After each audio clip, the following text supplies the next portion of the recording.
Okay, so I want to talk about something that genuinely kind of freaks me out the more I think about it.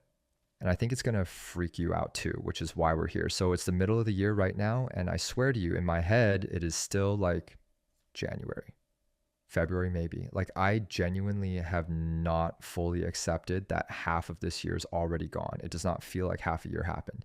It feels like a couple weeks ago I was making plans for this year. And now most of it is just over. Where did it go? I could not tell you. I have no memory of most of it. It just kind of evaporated. And I know it's not just me, because every single person I talk to says the exact same thing. Every conversation lately is somebody going, I can't believe it's already this time of year. Every birthday, someone goes, wasn't it just my birthday like last month? Everyone feels like time is moving way too fast and nobody can really explain why. It's become this thing we all just sort of accept and complain about and move on from. But I actually went down a rabbit hole on this because I wanted to know if it's real or if we're all just imagining it.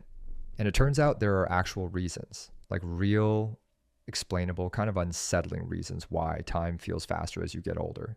And especially right now in this specific era we're living in. And once you understand them, you can actually do something about it, which is the part that made me want to make this whole video. So that's what this is. Why time feels like it's speeding up, why it's probably going to keep getting worse if you don't do anything, and what actually slows it back down.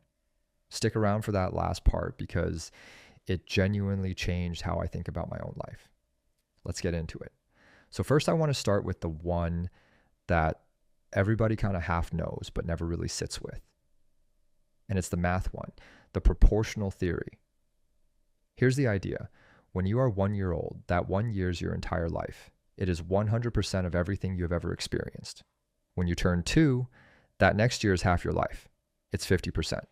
When you're 10, a single year is 1/10 of your life. And by the time you're, say, 25, 1 year is only about 4% of your whole life so far. So think about what that means. When you were 5 years old, a summer felt like it lasted forever. Remember that? Summer break, as a kid, felt like an entire era.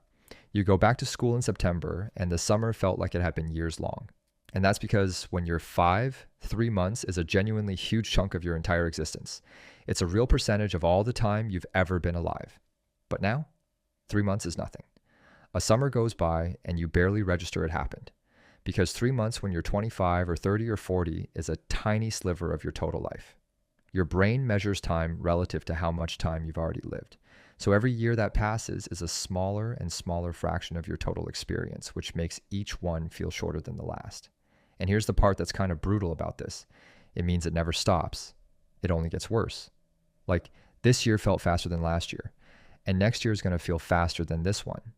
Every single year for the rest of your life is going to feel a little bit quicker than the one before it, just from the math alone. When you're 50, a year is going to feel like it lasts about a week. That's just how the proportions work. Now, I don't fully buy that this is the whole story, because if it was just math, then there'd be nothing you could do about it. And I don't think that's true. So let me get into the one that I think actually matters way more. And this is the one that changed how I see everything. It's about memory and novelty, and specifically for first times. So here's the thing your brain does. Your brain does not record time evenly. It doesn't work like a clock or a camera that's just rolling at a steady pace, capturing everything equally. Your brain records based on novelty, new experiences, first times. When something is new, your brain pays close attention and lays down a really dense, detailed memory. When something is familiar and routine, your brain basically goes on autopilot and barely records anything at all. Why? Because that's efficient. Your brain doesn't need to make a detailed memory of your 2000th time driving to work. It already knows that route. It already has that file. So it just doesn't bother. It runs the autopilot program and saves the storage space. You've literally driven home before and gotten there and realized you don't remember the drive at all. You were on autopilot. Your brain recorded nothing. That time is just gone, like it never happened, because as far as your memory is concerned, it kind of didn't. Now, here's why this matters for time. The way we feel how long a period of time was, looking back on it, is based on how many memories we made during it. A period packed with rich, dense, novel memories feels long when you look back. A period with almost no memories feels short. It feels like it just blinked by. So think about childhood. Think about why childhood felt like it lasted forever. When you're a kid, Everything is a first. Your first day of school, the first time you rode a bike, first time at the ocean, first time you tasted certain foods, first friend, first time staying up late, first everything. Childhood is wall-to-wall novelty. It's nonstop new experiences, and your brain is recording all of it in high definition because all of it is new. So when you look back on a single year of childhood, it's absolutely stuffed with vivid memories, and that makes it feel like it lasted a really long time. Now think about a typical year as an adult. You wake up at the same time, you take the same route to the same job, you see the same people, you eat similar food, you come home, you do similar evening stuff, you go to bed. You do that roughly 5 days a week, and then the weekend, which is maybe a little different, but honestly often pretty similar week to week too, and you repeat that basically the same for 52 weeks. How many genuinely novel, new, first-time experiences did you have in the last year? Like, really think about it. For a lot of people, the honest answer is not that many, maybe a handful. A trip somewhere, a couple new things, but mostly it was repetition, routine, the same loop over and over. And so your brain, doing its efficient autopilot thing, recorded almost none of it. A whole year of your actual life, and your brain filed it under same as usual, nothing new to see here, and barely made any memories. So when you look back on that year, it feels short. It feels like it flew by. Not because time actually moved faster, every second was exactly the same length it's always been, but because you have almost no memories of it, so there's nothing there. It's a blank. It feels like a blink because memory-wise, it basically was one. This is the thing that messed me up. Time isn't actually speeding up. You're just making fewer memories. The clock didn't change. You changed. You started living a life that your own brain finds boring enough to not bother recording. And an unrecorded life feels like it disappears because in a way it does. And once I understood that, I started seeing it everywhere in my own life. Like, I can remember the summer I was 12 in insane detail, specific days, specific feelings, the way certain things smelled. But last summer, I can barely tell you what happened. And it's not because last summer was longer ago or less important. It's because when I was 12, everything was new, and last summer was just another summer. More of the same. My brain didn't think it was worth saving. Okay, so that's the foundation. Proportion plus novelty. That explains why time speeds up as you get older in general, and that's always been true even for our parents and grandparents. But here's where it gets specific to right now, because I think there are things about this exact moment in history that are making this way, way worse than it's ever been. And this is the part nobody talks about. The first one is routine on a level humans have never had before. Modern life is more repetitive and more standardized than it has ever been for most people. Think about it. We've optimized everything. We've made everything convenient and frictionless and efficient, which sounds great. But the side effect is that every day is nearly identical to the last. Same apps, same routes, same routines, same food delivered the same way. We've sanded down all the rough edges and unpredictability of life. And unpredictability was the stuff that made memories. A life with no surprises is a life your brain doesn't record. We optimize our days so hard that we accidentally optimize the memories right out of them. But the big one, the really big one, is the screens, is the phone. Okay, so think about what scrolling actually does to time. You sit down, you open an app, you start scrolling, and you enter this weird trance state. And then you look up and 2 hours are gone, and you cannot account for a single second of it. You couldn't tell me one thing you saw. It's not even that the time felt fast. It's that the time didn't register at all. It's missing. It's a hole in your day where time just disappeared and left nothing behind. That is the perfect memory destroyer. When you scroll, you are consuming a massive amount of stuff, but none of it is a real experience. None of it is novel in a way your brain cares about, and none of it gets recorded. You watch 300 videos and remember 0 of them.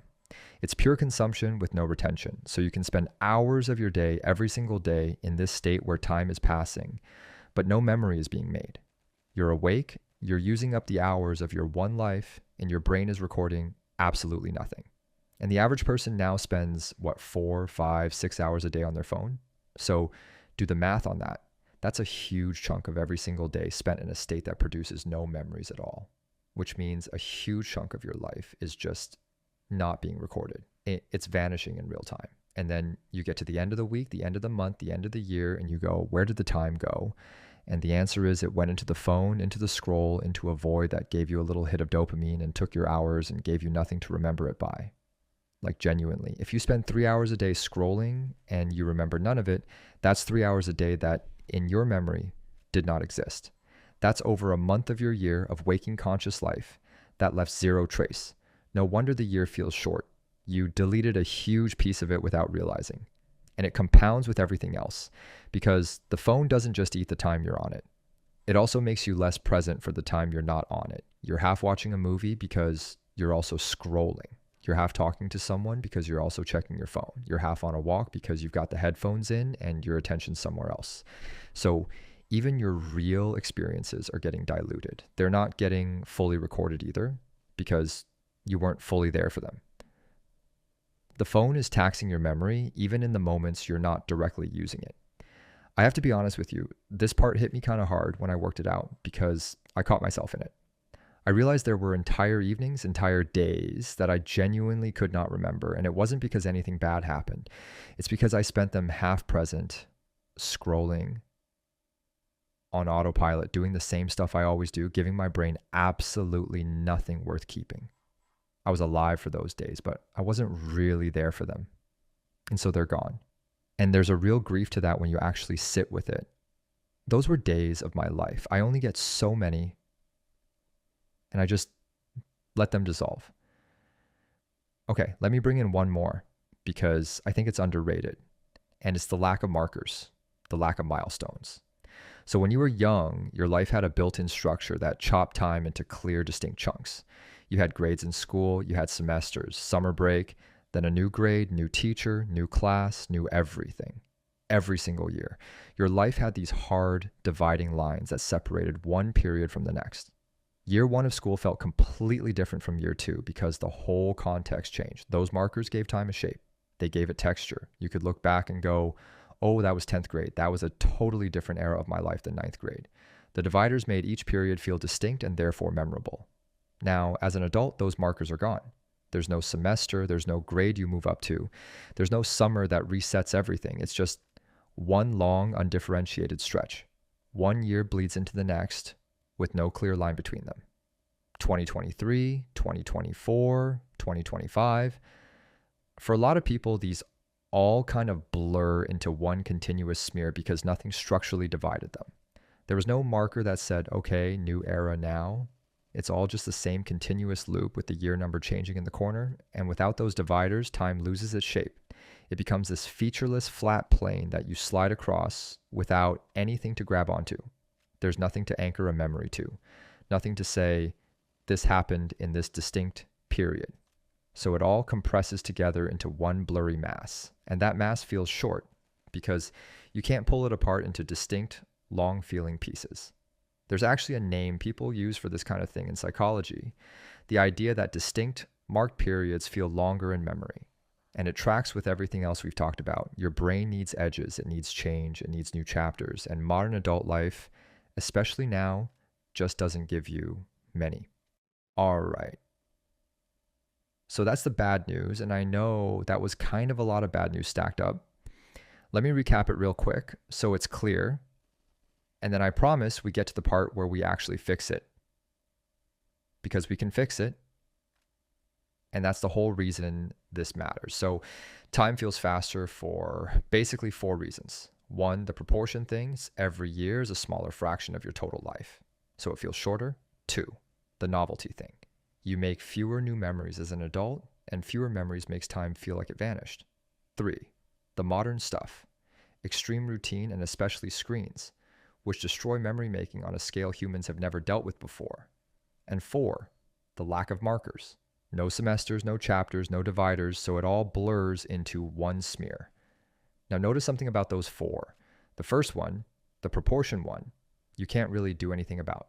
That's just math. But the other 3, those are all about memory, about novelty, about presence. And those you have a huge amount of control over, like way more than you think, which means you can genuinely slow time down. Not literally, the clock keeps ticking the same, but the felt experience of time, how long your life feels, how much of it you actually get to keep, that you can change. So let me tell you how. The first thing, and this is a big one, is you have to start doing new things on purpose, deliberately. You have to fight the routine. Because every novel experience is a memory your brain actually records, and every recorded memory is a piece of your life you get to keep, and a stretch of time full of kept memories feels long and full when you look back on it. And here's the good news. It doesn't have to be big. People hear do new things and think they have to fly to another country or do something dramatic. No, it's so much smaller than that.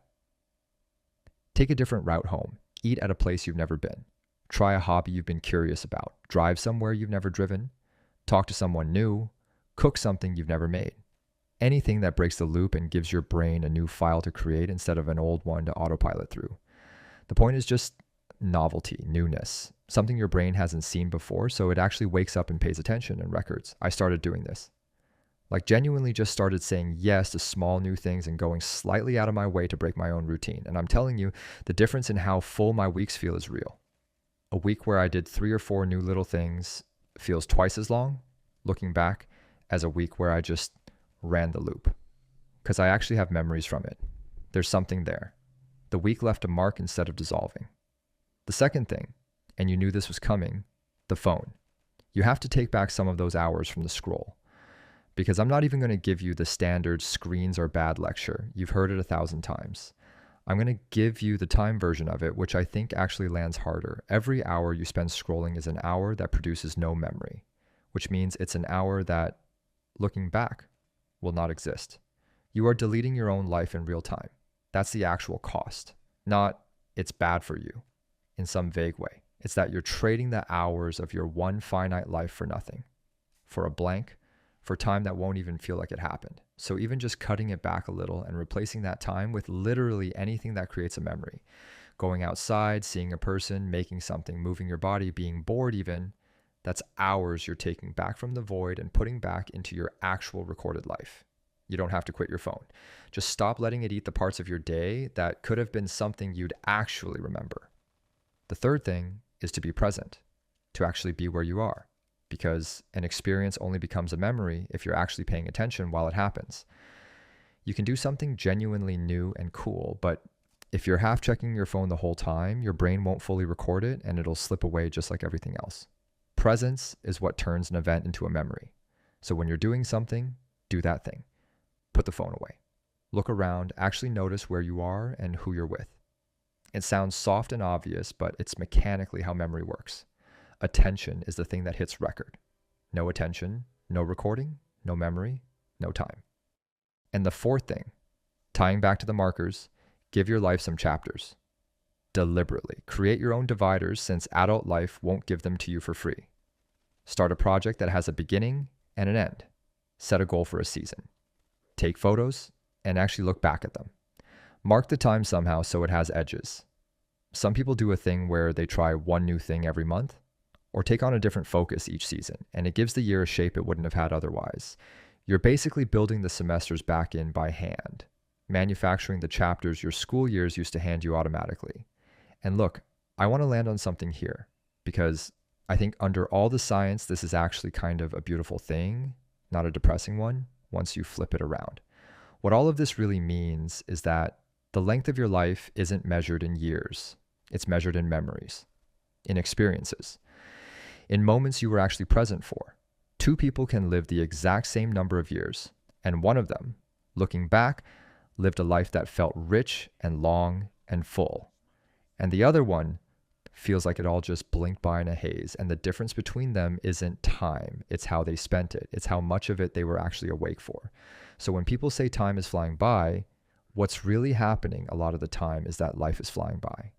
Unrecorded, unlived, on autopilot. And the wild thing is that's fixable. You are not actually powerless here. You can't slow the clock, but you can absolutely fill the hours with stuff worth keeping. And a life full of stuff worth keeping is a life that feels long in the best possible way. I think about it like this now. I don't want to get to the end of a year and have it feel like nothing happened. I don't want to get to the end of my life and have it feel like it blinked by because I spent it on a loop, half present, scrolling through other people's lives instead of recording my own. That genuinely scares me more than almost anything. And the antidote isn't complicated. It's just be there, do new stuff, look up from the phone, pay attention to your own life while you still have it to pay attention to. So here's what I'd leave you with. This week, do one thing you've never done before. Just one. Doesn't have to be big, and actually be present for it, phone away, fully there. And I promise you, you'll remember this week. It won't be one of the ones that disappears. And if you string enough of those together, you get something that genuinely feels like a long, full life instead of a blur. That's the whole trick. That's it. Anyway, that's been living in my head rent-free for weeks, so I had to get it out. I'm genuinely curious in the comments. Does this year feel insanely fast to you too? Or is it just me? Be honest. I have a feeling I know what most of you are going to say. And hey, you just spent the last however many minutes here actually paying attention to something, which means by this whole video's logic, you're going to remember it. So you're welcome. You just made a memory. That's one for the books. All right, I'll catch you in the next one.